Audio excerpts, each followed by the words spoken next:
Account आपको send कर दिया हुआ है, 24 घंटे सर्विस ऑन है, जब भी चाहिए जब भी चाहिए वो रास्ता कर लिएगा। ठीक हो गया बेटा, आप लोगों भी बच्चे हो इस काम में, कितने शॉप वालों के पास जाओगे, जूतियां घिस जाएंगी तुम लोगों की, जूतियां। इतनी शॉप से आप लोग दीवारों में टकरे मारोगे, अपने बाल नोचने लग जाओगे कि यार ये क्या क्या बंदी क्या है ये। बेचरी भी फुल धड़ल्ले से हूँ, ठीक है, रोक सको तो रोक लो, चैलेंज है। असल में ना आप लोगों की अकल ही घुटनों में, पता नहीं कहाँ से आ जाते हैं मुंह उठा के, पिंकी मैं पिंकी को पकड़ूंगा मैं पिंकी को पकड़ूंगा। तौबा तौबा, कोई हाल नहीं है तुम लोगों का।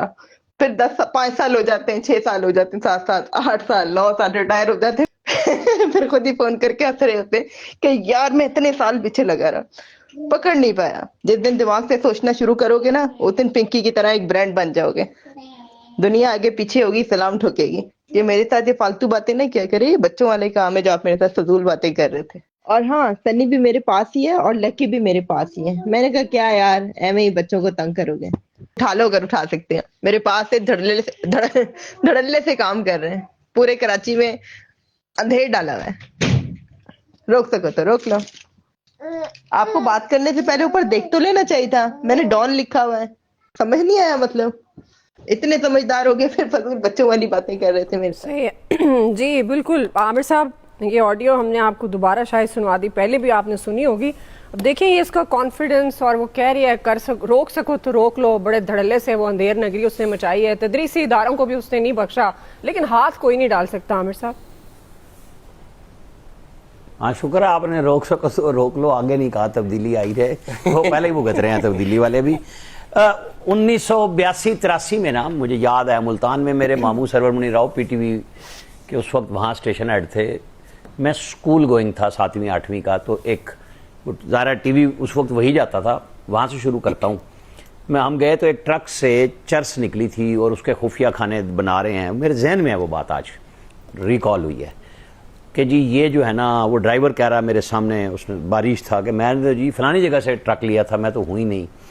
वहाँ एक पुलिस वाला खड़ा था, कहना जी ये सौदा होंदा थे, वो सराइकी में बात कर रहा था, ये एक अदा ट्रक नपवा गिंदन ताकि काम चलता रहे। तो ये मुनशियात के जब भी लोग पकड़े जाते हैं ना, मेरे जहन में वो बात आती है। अब हम बड़ी देर से इसकी लाइव कवरेज कर रहे हैं, मेरे जहन में क्वेश्चन ये है कि ये है क्या चीज़। सारे टीवी अपना काम छोड़ के इस पे कर रहे हैं, हमारा प्रोग्राम भी इस पे हो रहा है। अच्छा ये धंधा चलेगा कितनी देर? मतलब वो कराची में ओपनली कर रही है, नवीद साहब ने बड़ा अच्छा उसको साथ मुंतबिक किया झखरानी साहब के बेटे की तरफ।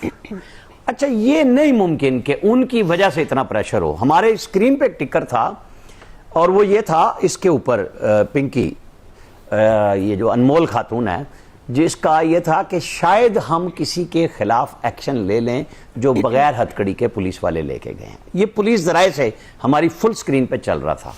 अच्छा आप अंदाजा करें कि वो पुलिस वाले भी डर के कह रहे हैं शायद हम एक्शन ले लें। अच्छा आईजी साहब ने नोटिस ले लिया। मतलब ये दो दरिया मेरी पसंदीदा जगह कराची की, अगर जाएं तो वहाँ खाना खाया जाए, लेकिन वहाँ डर ये होता है रात के वक्त के जनाब, वो एक तो साथ गार्ड्स होते हैं ना डबल कैबिन में सबके, वहाँ लैंड क्रूजर भाग रही हैं, जीएमसी भाग रही हैं, उल्टे रास्ते जाएंगे, फुटपाथों से गुजारेंगे, क्योंकि सब इस आइश के नशे में हैं। और प्रोटोकॉल उनको सबको यही वाला है जो इस पिंकी खातून ने कहा है कि हाथ नहीं लगा सकते, आम इंसान तो है ही कीड़ा मकोड़ा। और ये हर जगह पे इन लोगों के लिए, चाहे वो, मैं ये कराची की मिसाल इसलिए दी कि मैंने वहाँ आंख से देखा, इस्लामाबाद में रात को इन्हीं लोगों का राज होता है, रेसिंग कर रहे हैं, कोई नहीं पूछता, वो पकड़ के 2-4 यहाँ पे आते हैं। वो एक जुनेजो साहब भी आए थे, आपको याद होगा, इस्लामाबाद पुलिस में, फिर बेचारे की पिटाई शिटाई वो धरने में हो गई थी, लेकिन वो भी रैम्बो बना हुआ था कि ट्रैफिक पुलिस में मैं पता नहीं क्या कर दूंगा, उसके बाद वो पता नहीं जाने अल्लाह जाने किधर चले गए। ठीक है जी। अब ये जो कराची का वाकया और हम सब गुफ्तगू कर रहे हैं, वो आपने उसका अयान अली का भी जिक्र कर दिया। मैं यही ले रहा था कि वो कहते हैं ना ब्रांड है, वो ब्रांड क्या है, वो जो लाहौर से गाना गाता होता है कि साडा ठिकाना लाहौर है। मतलब इसी किस्म के सारे लोग आजकल चल रहे हैं ना, कि वो जो भी ब्रांड बने हुए हैं, चाहे वो मनशियात वाले हैं, वो सियासतदानों के हैं, क्योंकि हमारे ड्रामे फिल्में शुरू ही नहीं से होते हैं कि जनाब पाँव रख रहा है तो 6 पीछे गनमैन खड़े हैं, और हम सब शौक से देखते हैं और यही फिल्में बिकती हैं। कोई आप मतलब संजीदा प्रोग्राम कर लें, कोई नहीं देखेगा, ये इसकी रेटिंग भी ठीक होगी। आज ये जो मनशियात की चल रही है, क्योंकि लोग कहेंगे यार ये कोई नई चीज़ आई है जो जिस ठस्से से वो चल रही है, मतलब वो बकायदा लहरा लहरा के वो शो करा रही है कि कुछ नहीं। अच्छा कमाल ये है कि इस खातून के लिए सारे टीवी पहुंचे हुए हैं।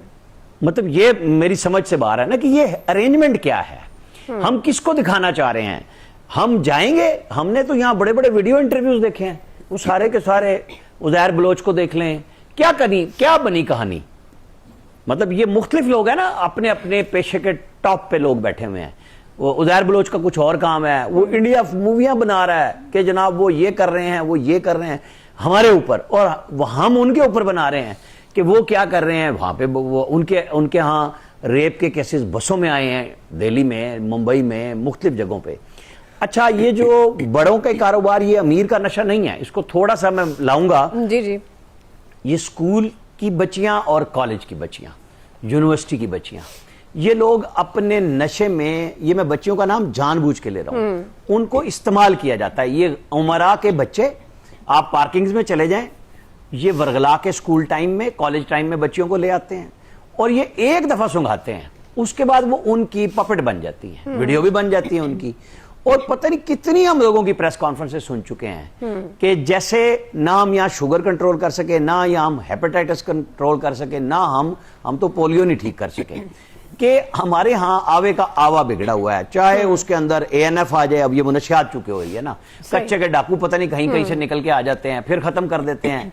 तो बस अल्लाह की तरफ से है कि दुनिया में हमारे पास अगर कोई मिसाल है इन शहरों में खत्म करने की, तो न्यूयॉर्क में एक मेयर गुजरे थे जिन्होंने सारों को निकाल दिया था। अब ये कराची के ऊपर तो इतनी कहानियां बन चुकी हुई हैं कि जनाब हम ये कर देंगे। वो जरदारी साहब ने भी कहा था 3 महीने में चेंज कर दो, वो लोगों ने कहा 3 महीने हो गया, क्या चेंज हुआ है? बिल्कुल ठीक है, वो सड़कें अंडरपास बन रहे हैं तो यूनिवर्सिटी रोड पे गुफ्तगू शुरू होगी हमारे यहाँ, और उसमें भी पता लग रहा है कि जी ये भी ठेकेदार उनका है, ये भी ठेकेदार उनका है, क्योंकि सिस्टम के ठेकेदार है ना सारे के सारे। तो कौन पूछेगा इसके ऊपर? पॉलिटिकल में सवाल नहीं मैंने उठाया, मैंने रियलिटीज पे बात की है कि ये कौन खातून है। कोई जवाब दे दे, नवीद साहब दे दें कराची से। हम तो अब पीछे लगेंगे क्योंकि टॉपिक नहीं था ना, अचानक आया तो हमने बात करनी शुरू की। खालिद कयूम साहब को शायद पता है ये कौन है। खालिद कयूम साहब को पता है, लेकिन ये कोई धंधा करते हैं। ब्रेक लेते हैं जी, इन्फॉर्मेशन होती है ना रिपोर्टर साफी के पास हैं इस बारे में, इस खतून के बारे में। पार्टी को भी बड़े हमने क्लोजली जानते हैं, तो टीवी पर देखा है सारा, और उसके बाद जो उसकी ऑडियो देखी है हमने, ब्रेक ले रहे हैं, ब्रेक के बाद। और ये जो जी ब्रेक के बाद खालिद साहब जी, वेलकम बैक नाज़रीन। खालिद कयूम साहब आपकी तरफ आएंगे, अब बताइएगा कौन है ये, कहां से आई और क्यों इतना प्रोटोकॉल इसको मिला है? देखिए इसके हवाले से तो जो है वो कराची वाले ही बेहतर बता सकते हैं, लेकिन हमने तो जो उसकी जी, जो ठीक है आमिर साहब, मैं आती हूं सुनी है या उसकी जो विजुअल देखे हैं वहां पर टीवी पर, तो उसमें जिस तरह वो जो मनशियात फरोश खतून पिंकी जो है वो अपनी ऑडियो के अंदर पूरे निज़ाम को, पूरे सिस्टम को चैलेंज कर रही है, और मैं समझता हूं कि ये एक बहुत बड़ा एक सवालिया निशान जो है वो हमारे अदालती निज़ाम में पर भी है, इंसाफ के निज़ाम पर भी है, पुलिस के निज़ाम पर भी है, हमारी हुकूमत पर भी है, इंतज़ामिया पर भी है, कि मैं समझता हूं कि यहाँ पर तो हमारे जो सिंध के वज़ीर दाखिला हैं वो इस हवाले से प्रोटोकॉल देने का मामला जो है उसका नोटिस ले रहे हैं, और ये कोई बात नहीं कर रहा कि इस केस को जो है वो एक टेस्ट केस बनाना चाहिए, और ये सिर्फ कराची में एक इलाके में, एक एरिया के अंदर ये सारा धंधा जो है वो नहीं हो